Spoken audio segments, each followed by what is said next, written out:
And now the good news. I'm Barbara Jean, your host for tonight, and I am so delighted to bring you this happy Friday news on the New Thought Media Network. So buckle up. We've got some terrific stories tonight. And the first one starts with the world-renowned famous Taylor Swift doing good stuff in the world. I love to hear that. So economists told CNN recently that Taylor Swift's Eras Tour is becoming such a massive phenomena that it's having demonstrable impacts on the US economy at large. But it's not only stadium venues, record labels, and ticket vendors that are benefiting. Everywhere she goes, Swift is making big donations to US food banks, allowing them to feed hundreds of thousands of needy Americans. Wow, way to go, Taylor Swift. The Eras Tour kicked off in Arizona, where she presented a hefty check to the Arizona Food Bank Network, big enough to fill tractor trailers with 40,000 pounds of fresh produce, and reinforce benefit programs for children who rely on school meals and seniors who rely on food stamps. Based on the homelessness burden in Washington state, estimated as the sixth highest in the country, ouch. The Seattle based nonprofit Food Lifeline likely received a similar sized gift from Swift, though they declined, according to CNN, to state how much. Food Lifeline said it too would be using the money for fresh produce rather than canned or packaged food. So that's really good news. Second Harvest of Silicon Valley also received the Swift Largesse, then Three Square Food Bank serving Las Vegas and Southern Nevada. It is really meaningful to get a gift from someone who, like Taylor Swift, has the ability to bring so much attention to our cause and to the work that we're doing. It's so important to make sure that we look after everybody, and Taylor Swift's doing that. So kudos to you. Good job. Well, there's so many things we can do, and one of them is random acts of kindness. But here's the thing, it improves mental health. Who knew?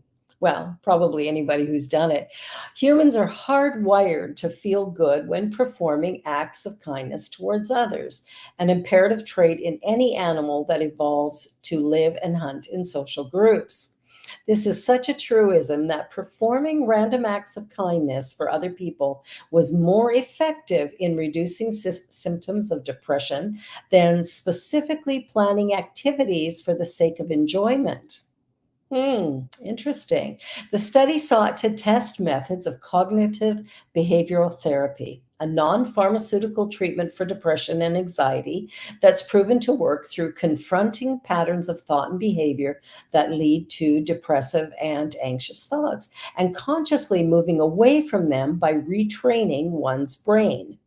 The methods included random acts of kindness, such as buying a stranger's coffee at Starbucks or baking cookies for the mailman, as well as planning fun activities twice a week, and cognitive reappraisal, which coaches people with depression or anxiety to record triggering thoughts and actively contemplate what would make the resulting stress diminish. The participants would record a variety of feelings as measurements before the study, during the study, and 5 weeks after its conclusion. These included feelings of social isolation, self-consciousness in public, or life satisfaction. We did think if there was going to be an advantage of one group over another, it might be the thoughts record group, since that's such a tried and true way of addressing depression and anxiety symptoms. But the kindness group did as well or better, and that group also had increases in social connection that didn't happen in the other two groups. Indeed, all three groups experienced improvements in the measurements. The random acts of kindness group had a much bigger impact on positive cognition and emotions early on, which tapered off as the study period advanced. The thoughts records or cognitive reappraisal group had the opposite effect, where it started off negative but became stronger and stronger over time. Another surprise was just at how easy it was for the random acts of kindness group to perform the kind acts. I was surprised it was not a particularly hard sell, Chevens continued. The people in the acts of kindness group had better uptake in some ways than the people in other groups. The kindness acts is a particularly important finding because it necessitates a connection with other people. Social isolation is a high risk factor for survival. It rates right up there with smoking 15 cigarettes a day. Who knew?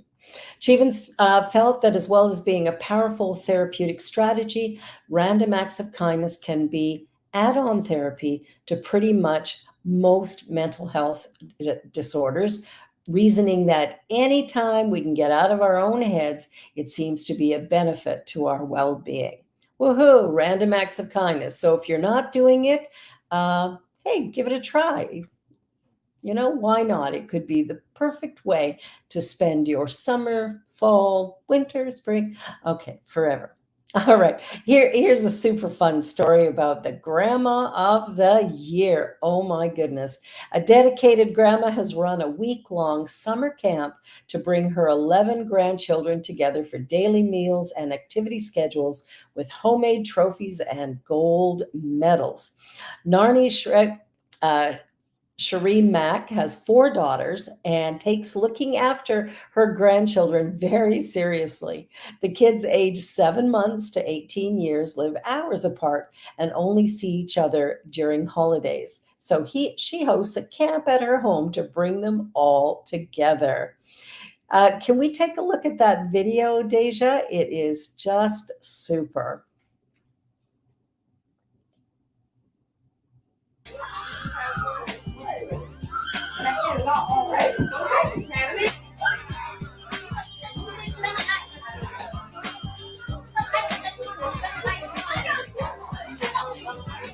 Oh, I did some awards, and I want to be nice. Y'all were nice. Y'all were rough. Y'all were greedy. You had to slip and slide on the bouncy house.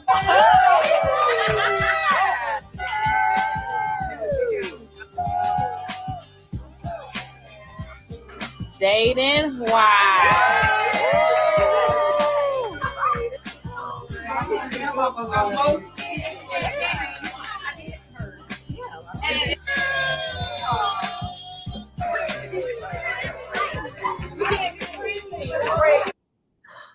How great is that? Talk about grandma of the year, I'll tell you. And the excitement of the children as they got their little trophies. I think that is absolutely brilliant. And it's so wonderful to see a grandma who is able to handle that many kids. She's 68 years old, and man, did she go the extra mile. So bravo, what a marvelous thing. Camp Narni 2023, a hit. All right. Well, sticking with the grandparents, this is quite a story. And this, I hope, inspires everyone to go out and learn how to do CPR because you never know. You just never know. So, a grandfather is now recovering in the hospital after he suffered a cardiac arrest on the golf course. He credits his grandson with saving his life. Jason Austin was out playing golf with his father, Tony, and grandfather, Jose, on July 24th. My grandpa had a great shot onto the green. We thought he was celebrating, looked over, and he had collapsed and started turning purple. Checking his breathing, checked for a pulse, nothing, Jason told Fox 5 Atlanta. Without a moment's hesitation, Jason sprung into action. He learned CPR while training to be a lifeguard just a couple of months ago and put his skills to good use. Immediately, I knew what to do. I turned to my father and said, "Hey, I need you on breaths. I'll do the CPR." Jose can't say enough about his son and grandson. "It's like they're professional doctors. They saved my life," he said. Jason is now encouraging others to learn CPR, and I'm here to encourage you to learn CPR. In fact, when my youngest child was born, I learned how to do baby CPR, and she was around a year old when she was choking, and I knew exactly what to do. And so you never know when this can come in handy, and when we just might need it. Well, we're going to take a short little break here. You're watching the New Thought Media Network and the Good News on Friday, and we will be back in just a moment. So don't go anywhere. Watch me change when you change the way you look at things. The things you look at change. When you change the way you look at things, the things you look at change. When you change the way you look at things, the things you look at change. When you change the way you look at things, the things you look at change.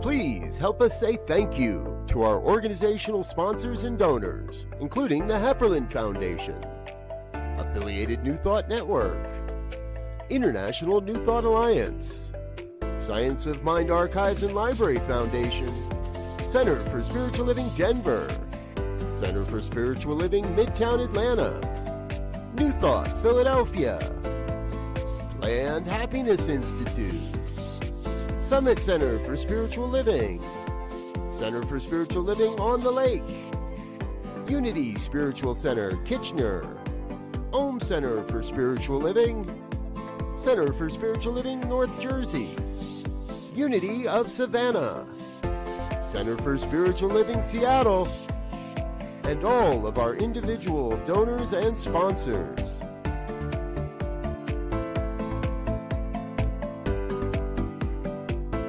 Thank you for being a part of the New Thought Media Network.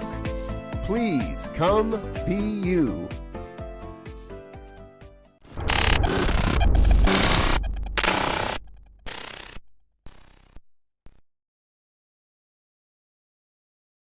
And we're back with more good news. This is a very inspiring story. What a good looking young man. In Bordeaux, a British powerlifter with Down syndrome is a walking, pressing, squatting inspiration to all who watch him compete. And he's just bagged the 5th gold medal of his career. At just 127 pounds, Dan McCauley took first place in the European bench press championship, posting 154 pounds classic and 198 pounds equipped. And equipped means with a weight belt and gloves, which is now a new personal best. The 33-year-old was told he'd never achieve anything, was already a world champion, 4 times Commonwealth champion and British champion before his European debut earlier this month. Dan, who has autism and is deaf in his left ear, underwent 2 rounds of open heart surgery when he was a toddler. He's overcome so many obstacles, and look at him taking home double gold. Loads of people have said to us that they go to work and come home after a long day, and it's an effort to go to the gym, said his mother, Judith, who's also a powerlifter, but that they see Dan there smiling and laughing despite all his problems, and it gives them the motivation they need. Dan was temporarily wheelchair bound and first got into powerlifting more than 10 years ago when he visited the gym to lose weight. He won his first gold medal at an international competition during the Powerlifting Commonwealth Championship back in 2015. Macaulay's personal best equipped is 733 pounds with 256 in the deadlift, 286 in the squat, and 198 in the bench. Woo! You go, Dan. Wow. I can't imagine doing any of that. Wow. Good job. Good job. You know, don't ever let anybody tell you you can't do something great, because we all can. All right, so here's a very cool story. This gentleman, a Nantucket fisherman, has put messages in a bottle and dropped them in the ocean, and they have made their way all over the place. Miss Cassidy Beach was recently the latest in a long chain of people to be walking along a beach or a harbor and see a dark green bottle with a letter in it. This one she found on a beach in the archipelago of the Turks and South Caicos Islands in the Caribbean north of Haiti. Dated September 20th, 2004, it was cast adrift by Mr. Pennell Ames, a commercial fisherman from Nantucket. Between 2000 and 2006, Ames threw hundreds of these bottles off his boat into the Great South Channel. They have washed up and been found in Portugal, Spain, France, Ireland, Great Britain, Florida, all over the Caribbean, and the Canary Islands.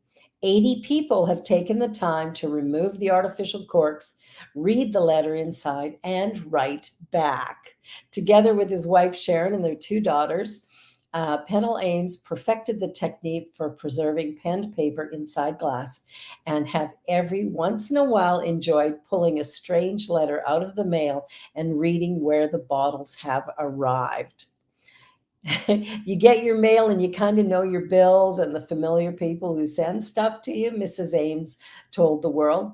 But then all of a sudden you get an envelope and you go, oh, wow, I don't know that person. That's a bottle letter.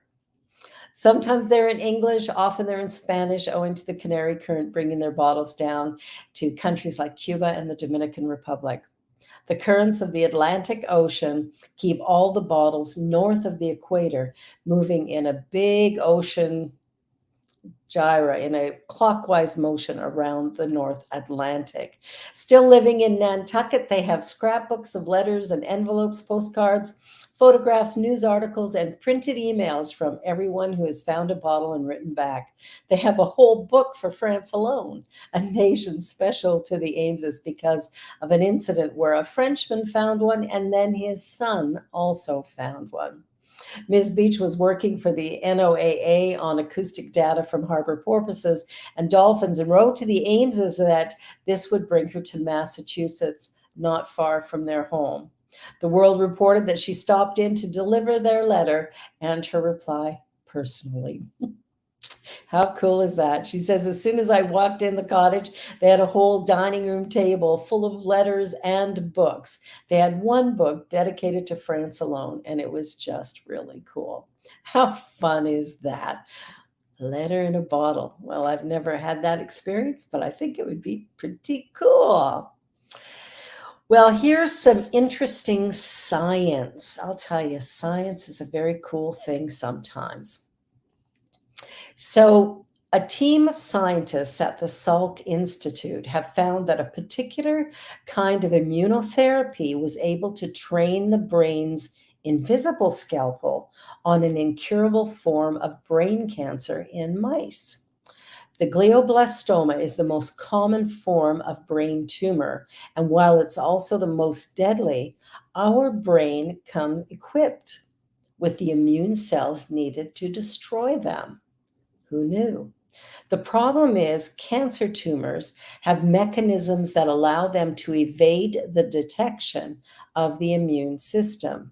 That's where immunotherapy comes in. While not universally effective, many tumors can be treated or even cured by immunotherapy, which helps the immune system see through those evasive mechanisms and destroy the cancer. Professor Susan Koch, director of the NOMA Center for Immunobiology and Microbial Pathogenesis, I always have trouble with those words, led a team to investigate whether immunotherapy could be used on glioblastomas by experimenting with the immunotherapy drug. There are currently no effective treatments for glioblastoma. A diagnosis today is basically a death sentence. We're extremely excited to find an immunotherapy regimen that uses the mouse's own immune cells to fight the brain cancer and leads to considerable shrinkage and, in some cases, elimination of the tumor. Both anti-CTLA4 and CD4 plus T cells have been overlooked or unfavored in clinical research on account of there being more effective alternatives identified in the early years of immunotherapy research. She says, we were stunned by this novel codependency between this microglia and CD4 plus T cells. And the researchers are looking into ways that this can be expanded and whether this cancer killing cell cycle is present in the human glioblastoma cases. Additionally, they aim to look at other animal models with differing glioblastoma subtypes, expanding their understanding of the disease and optimal treatments. So it's great to see all of these remarkable scientists who are looking into things that could make a big difference, but also the natural healing properties of the body. Very, very interesting. So let's go to the art realm. So, what does art do when we take a look at it? Well, interestingly, people all around the world are drawn to creating and consuming art, and human emotions are often a central subject in visual artworks as well as in music and performance art. However, the mechanisms underlying the feelings that art evokes remain poorly characterized. Now, a new study reveals how viewing visual art affects our emotions. The research subjects viewed different kinds of artworks and described the feelings that the art stimulated in their bodies. The researchers recorded the subjects' eye movements while they viewed the art. In addition, the subjects assessed what kind of emotions they felt looking at each piece of art. Viewing the art evoked many different kinds of feelings and emotions. Even though many of the pieces handled sad or scary topics, the emotions that the people experienced were mainly positive. The bodily sensations evoked by art also contributed to those emotions. The stronger the body's reaction was to the artwork, the stronger were the emotions experienced by the subject. Viewing visual art pieces evoked a wide range of emotional experiences that formed five broad clusters: aesthetic dimensions, positive emotions, negative emotions, touching feelings, and feelings of surprise and effort. Empathy, anger, fear, and elegance evoked experiences almost everywhere in the body, whereas liking, beauty, amazement, and effort elicited sensations mainly in the head area. The Finnish authors of the study, published in the journal Cognition and Emotion, also revealed that it was the human face and figure that got the most attention. In the artworks, human figures were the most interesting subject and were looked at the most. People have a tendency to empathize with each other's emotions, and this is probably also the case when we view human figures in art. The human emotions presented in art pieces can be absorbed by the viewer unnoticed, though so-called mirroring. Very cool. I do love art. Don't we all? So here's some fun. Trees. Yeah, some really, really remarkable trees. So it's a wonderful time of the year in Britain, the time to honor the Isles of Tree for the year. Organized by the Woodland Trust, one of the UK's largest nature advocacy, conservation, and educational organizations. This year's entries revolve around a theme of honoring ancients which dwell upon us in towns and cities. So the first is the oak of Belton Lane. Check that out. That is quite a tree. It is believed to be 500 years old, and it could be a favorite to win the award. The fact that they've been pruning the top of the tree actually allows for it to live longer. There's something about that that really helps. The other tree that is in competition is Sheffield's Chelsea Road elm, which demonstrates the resilience of trees even in the face of urbanism. Saved from the chop of a development company after it was discovered to host breeding habitat for the rare white letter hairstreak butterfly. It also was one of the few hundred elm trees that survived the Dutch elm disease epidemic that killed around 60 million trees in Britain. Ancient trees in towns and cities are vital for the health of nature, people, and planet. And we know that. We know that. That's really important. All right. So we get our news from the Good News Network. We get a little bit of stories also from the Sunny Skies and, of course, LGBTQ Nation. So here's one that really struck me. Transitioning, there's an app for that. Who knew? So in 2021, well-known trans activist Adian Dowling looked out over the social media landscape and didn't like what he saw. The 36-year-old transitioned 12 years ago and appeared on the Ellen DeGeneres show and the cover of Men's Health to talk about it. He has a thick skin when it comes to online life and the slings and arrows that come with celebrity. But Dowling cites a statistic from GLAAD that indicates 49% of trans and non-binary people consider themselves unwelcome on social media, and that includes TikTok and Reddit, online communities closely associated with people in transition. So he set out to provide a space unconditionally welcoming to the trans community, and the result is Trace, an app designed by trans people for trans people who are transitioning, and it's for their friends, family, and allies.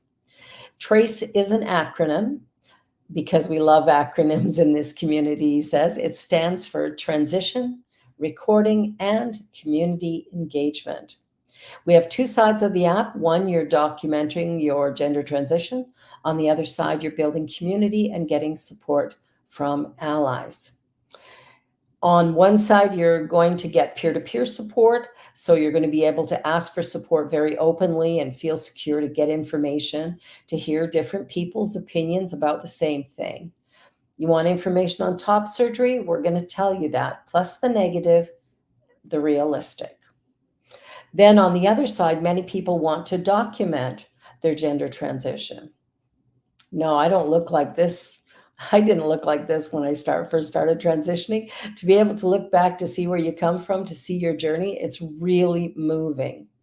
It's very inspirational to remember how far you've come, to see your journey. And not just for yourself, but for other people as well. So this will automatically remind you to take that photo, to take that video, and it's a place to store your anniversaries. Also, it's a place to get reminders to take your medications so that your hormone levels are good and steady. You would think that after taking a shot every week for years, you'd remember, but it just gets harder. There's something about medication, it's easy to forget. LGBTQ Nation asks, does it work like a medical assistant for you? And yes and no. We don't like to use that language just because we're not storing or asking for any of your medical information.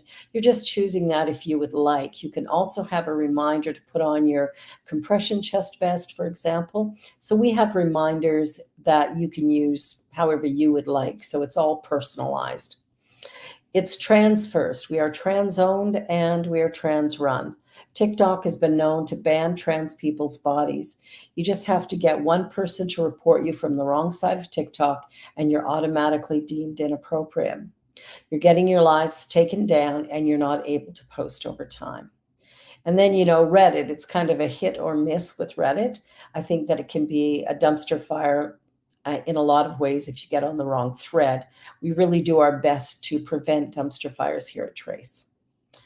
Allies are 100% welcome. So this is really something important for the trans community that has been mistreated quite a lot, especially of late.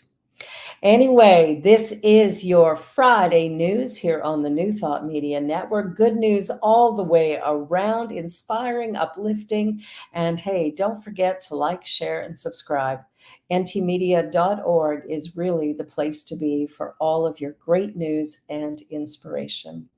Thank you all for watching. I hope you have a most wonderful weekend, and I will see you again very soon. Bye for now. On behalf of everyone at New Thought Media Network, thank you for being a member of our virtual family. Your financial contributions help share the New Thought message with people from around the world.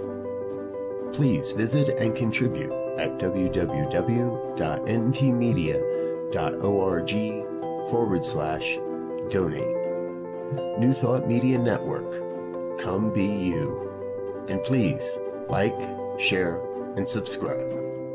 Until next time, peace and blessings.